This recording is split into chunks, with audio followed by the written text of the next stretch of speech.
తనకి సంబంధించినటువంటి ఆయిల్ క్షేత్రాలని దెబ్బతీసి తన ఆర్థిక వ్యవస్థను నాశనం చేసినటువంటి ఇరాన్ని దెబ్బతీయడంలో అమెరికా వెనక్కి వెళ్ళిపోతుంది, ఇజ్రాయెల్ ఆగిపోతుంది అని దుబాయే అటాక్కి వెళ్ళిందా, లేకపోతే కనుక దుబాయ్ పేరుతో ఎవరన్నా అటాక్కి వెళ్ళారో తెలియదు. దుబాయ్ ఎయిర్ ఫోర్సే లార్జ్ స్కేల్ ఆపరేషన్ కండక్ట్ చేసిందన్నటువంటి ప్రచారం మాత్రం కొన్ని ఇంటర్నేషనల్ మీడియా ప్రొజెక్ట్ చేస్తున్నాయి.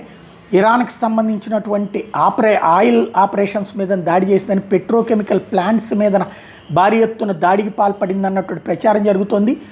రిఫైనరీల మీదన, ఐలాండ్స్లో ఉన్నటువంటి వాటి మీదన దాడులు చేసిందని, సిరి అండ్ లవాన్ ఇవి రెండు కూడా టార్గెట్ అయిన మల్టిపుల్ అదర్ పెట్రోకెమికల్ ఫెసిలిటీస్ మీద కూడా దాడి జరిగింది. ఏదైతే వింగ్ లూంగ్ 2 ఆర్మ్డ్ డ్రోన్స్తో ఈ అటాక్ జరిగినాయి. మిరేజ్ 2009 ఈఏడి ఫైటర్ జెట్స్ ద్వారా కూడా ఆపరేషన్స్ జరిగినాయి.